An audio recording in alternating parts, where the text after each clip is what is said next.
Olá, queridos, eu sou o Padre Rodrigo Carneiro e esse é o nosso canal, Atraídos pela Palavra de Deus.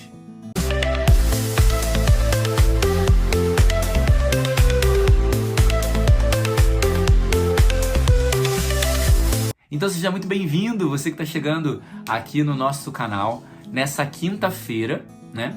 Queria te fazer um convite, já que hoje é quinta-feira. Se você puder, né? Tenta fazer, nem que sejam 5 minutinhos, 10 minutinhos de adoração nesse dia. Vamos tentar um pouco mais, vamos começar também um propósito de algo a mais para Deus. Tentar fazer algo a mais para o Senhor nesse dia, já que é quinta-feira, dia de adoração. Vamos tentar nos esforçar por um algo a mais junto de Deus. Passar 5, 10 minutinhos diante do Senhor na adoração, numa igreja perto da sua casa, perto do seu trabalho. Ou de repente, tá, padre, eu não posso sair de casa. Liga na Canção Nova, na Rede Vida, hoje vai ter adoração. Fica ali paradinho, não liga a televisão e vai fazer coisas, não. O meu convite desse dia é, não liga a televisão e vai fazer coisas. Mas para um pouquinho diante de Jesus, na Eucaristia, ali na televisão mesmo, se você não puder sair de casa, e veja um pouquinho, fique um pouquinho com Ele. Não liga a televisão e vai varrer casa, liga a televisão e vai cozinhar.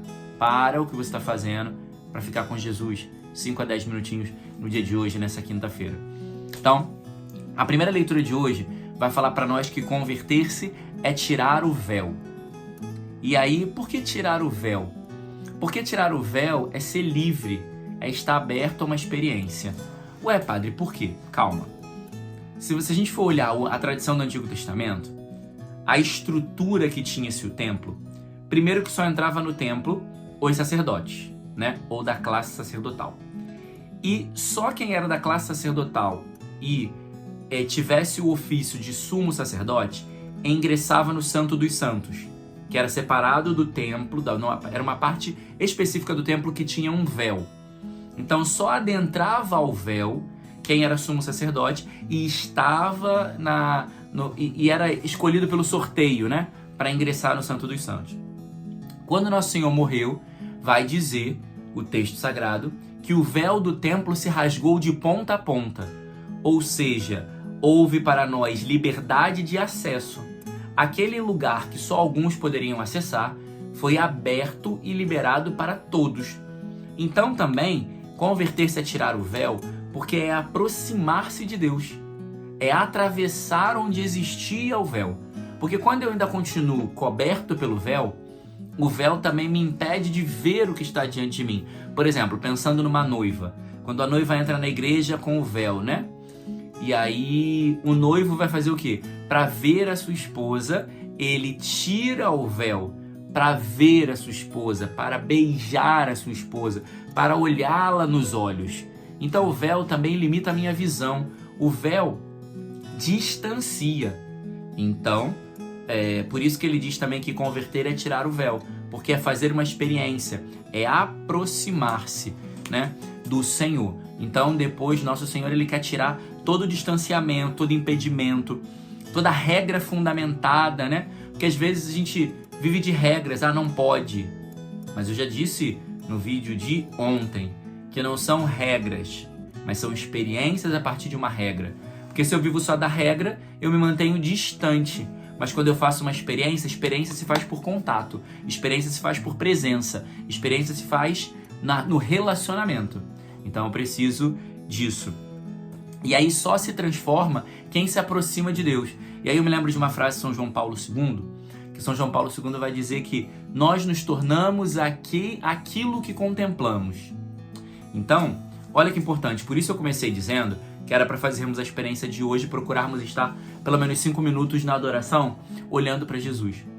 Porque eu me transformo naquilo que eu contemplo. Se eu contemplo Jesus, eu começo a me tornar mais parecido com Ele. Se eu contemplo problemas, eu começo a me tornar mais problemático. Se eu contemplo dor, eu começo a me tornar uma pessoa mais entristecida, mais... Tem uma palavra que agora eu estou esquecendo. Não lembro agora qual é a palavra, mas quando eu contemplo a dor... Melancólico, né? Vamos dizer assim, mais melancólico, mais sofrido, né? Se eu contemplo só as dificuldades, eu vou me tornar mais ansioso, mais, né? Porque eu estou contemplando só os problemas da vida. Então nós precisamos nós vamos nos transformando naquilo que contemplamos. Então precisamos aprender a contemplar mais o Senhor, a contemplar mais a face de Deus, tá? E aí a leitura, ela vai dizer também para nós que o pecado como egoísmo, né? O pecado do egoísmo, do fechamento em si mesmo, nos deixa como que cegos. Então a gente tem que tomar cuidado com isso. Eu lembro muito de uma senhora da comunidade Bom Pastor, que a gente partilhava uma vez, e ela falava sobre isso. Ela falava que o pecado, ele cega a pessoa. O pecado, ele vai anestesiando a pessoa e deixando ela sem noção das coisas. Aí ela sempre usava esse exemplo. Imagina o que leva um homem que é casado levar uma outra mulher para dentro da sua casa para se deitar na própria cama com a esposa. E a esposa chega e vê. Porque isso nada mais é do que o pecado que cega. Porque a gente pensa que ninguém vai descobrir, que ninguém vai pegar, que ninguém vai ver, que não vai ter problema. O pecado, ele vai te cegando e vai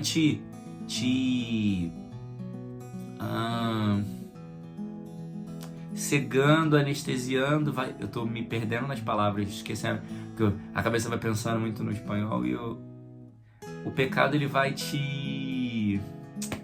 não lembro agora a palavra que eu queria falar, mas o pecado, ele vai fazer isso com você, vai te adormecendo, vai te anestesiando, e você vai perdendo a consciência das coisas. Quando você está anestesiado, você perde a consciência. O pecado, ele vai anestesiando a gente, mas o Senhor, ele abre os nossos olhos, nos dá visão. Por quê? Porque ele traz a verdade, e a verdade salva, a verdade orienta, a verdade conduz, a verdade salva e leva para o céu. E aí, nós precisamos entender que o Salmo Responsorial vai dizer que a glória do Senhor, ela brilha em toda a terra. Como que essa glória do Senhor vai brilhar em toda a terra? A glória do Senhor, ela vai brilhar em toda a terra se a minha luz estiver acesa e eu, ao caminhar pela terra, vou espalhando essa luz. Então eu preciso ser um luzeiro para levar a luz da glória de Deus para se espalhar em toda a terra. Nós que fomos acesos, domingo passado celebrávamos Pentecostes. O que é Pentecostes se não ser incendiado por Deus? Se não ser aceso por Deus, né? Então nós fomos acesos por Deus para nos tornarmos luzeiros nesse mundo. Aí a gente tem dois ganchos aqui. O primeiro, Pentecostes, que eu não sei se de repente na sua paróquia você experimentou isso. Aqui nas missas que eu celebrei, eu falei sobre isso. Nós fizemos o apagar do círio, né? Quando eu celebrei nas capelas, porque seria missa única, né? Era a única missa que ia ter. Quando terminou a missa, eu fui apagar o círio. E quando vai apagar-se o círio, chama-se Assembleia a consciência de que aquele círio se apaga, e aí só vai ser aceso no batismo, na Eucaristia e no sacramento da confirmação. Mas nós fomos acesos pela luz de Cristo, pela vida, pela ação de Pentecostes, pela ação do Espírito Santo. Então nós fomos acesos. E agora nós somos a luz que vai se espalhar no mundo, que dá sentido à leitura de terça-feira passada. Vós sois luz do mundo. Então eu que fui aceso em Pentecostes como um luzeiro, como uma luz, como um círio, como uma vela, agora exerço a missão de iluminar o mundo. E é a partir da luz que eu ilumino é que a glória de Deus vai se espalhando por toda a terra. Então olha que bonito e que precioso isso da liturgia. O domingo de Pentecostes se une com a leitura da terça, que fala que nós somos luz, se une com hoje, na quinta, que a glória de Deus se espalha em toda a terra. Isso é muito bonito, porque a gente vai vendo as leituras se entrelaçando, mas também a minha vida ganhando sentido. Eu sou uma luz. Padre, mas eu ando tão triste. Eu ando tão triste, ando tão para baixo. Cuidado com o que você está contemplando. Que também eu comecei falando. Cuidado com o que você está contemplando. Talvez você ande triste porque está contemplando só as suas tristezas. Comecemos e voltemos o nosso olhar para Deus, aquele que pode transformar toda tristeza em alegria. Porque ele dizia isso no Evangelho também. O Espírito Santo vai transformar todo choro em alegria, todo choro em gozo e toda tristeza em alegria. Então talvez você esteja olhando para o lugar errado. Toma cuidado, que talvez você esteja olhando para o lugar errado. Bem, também o Evangelho vai começar chamando a nossa atenção, porque nosso Senhor vai falar sobre a perfeição. Vai falar sobre sermos perfeitos. Porque Deus é perfeito em si mesmo. Tudo que Ele faz é perfeito, então Ele me fez para ser perfeito. Só que o pecado me corrompe e me tira da perfeição, né? O pecado é o erro que me tira da perfeição. mas Deus me chamou para ser perfeito. E como eu vou viver a perfeição? Então, o Evangelho dá 5 pistas. Em primeiro lugar, não me comparando com os outros. Eu vou ser perfeito não pela comparação com alguém, mas eu vou ser perfeito oferecendo a Deus o melhor que eu tenho e o melhor que eu posso. Talvez o seu melhor não seja muito, talvez o seu melhor pode até ser pouco para os outros, mas é o seu melhor. Então nunca deixe de oferecer o seu melhor para Deus. Porque quando a gente começa a se comparar, poxa, fulano é tão mais capaz que eu, fulano é tão melhor do que eu, faz tão melhor do que eu, você começa a se desvalorizar, começa a se frustrar e começa a querer desistir do pouco que você poderia fazer. Se o seu melhor é pouco, seja fiel no 100% do seu pouco, porque é isso que agrada a Deus, né? O que agrada a Deus em minha pequena alma é que eu ame a minha pequenez e minha pobreza. Então ame a sua pobreza, ame o seu pouco, ame o que você tem e ofereça integralmente para Deus o pouco que você tem, porque é isso que Deus quer. Deus ama quando oferecemos integralmente o pouco que temos. Tenho falado muito de integralmente esses dias, né? Mas Deus ama o pouco que damos com generosidade. Outra coisa é que nós vamos ser perfeitos não só de boca, porque ele vai comparar dizendo que nós temos que ser melhores, mais perfeitos do que os mestres da lei. Porque os mestres da lei faziam tudo de boca. Eles falavam e queriam impor regras, queriam impor leis, mas nós devemos não só falar de boca, mas temos que viver. Então a boca tem que estar conjugada com as ações. O que eu falo tem que estar de acordo com o meu agir, entendeu? Como São Tomás dizia que o agir segue o ser. Então, o meu agir tem que seguir o ser. Se eu sei que aquilo é importante, eu preciso agir daquela maneira. Se eu falo aquilo, eu tenho que agir daquela forma que eu falo e não só querer que os outros façam. Outra coisa importante é... O que eu botei aqui? Ah, tá. Sim, claro. Outra coisa importante é a maneira com a qual eu me relaciono com as pessoas. Eu não posso falar de qualquer jeito com os outros, né? Por isso que ele diz, não chama o irmão de tolo, de patife, né? Eu preciso, para que eu seja perfeito, eu preciso viver e manifestar o amor aos outros.